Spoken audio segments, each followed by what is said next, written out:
Hello everyone, good morning. आज चाहिँ हामी 6 बजे उठेको। त्यसको रहस्य के छ भन्दाखेरि आज दिदी आउँदै हुनुहुन्छ। Happy Dashain everyone. अनि हामी चाहिँ 6 बजे उठेर के गरेको भन्दाखेरि पुरा घर सफा गऱ्यौँ। हाम्रो नेपालीहरूको बानी के छ भन्दाखेरि जब घरमा पाहुना आउँछ तब घर सफा गर्छन्। हो, त्यही भएर हामीले पनि आज घर सफा गरेर चिटिक्क बनाएको छौँ होइन।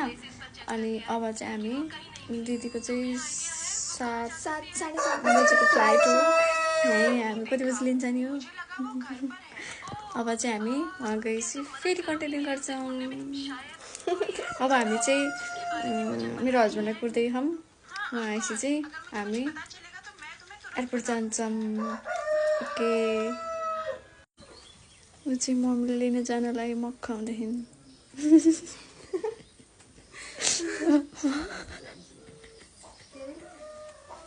मम्मीले लिन जानलाई त्यहाँ मक्ख भएर घर सफा गऱ्यौँ है। अघि नै कस्तो थियो साथीहरू, पहिला हामीले एउटा भिडियो गरेको थियौँ, त्यो भिडियो सेभै भएन छ कि, त्यही भएर चाहिँ यस्तो भयो। हाई साइरा, हेलो गरिदेऊ, हाई गर, गुड मर्निङ भन, गुड मर्निङ भन।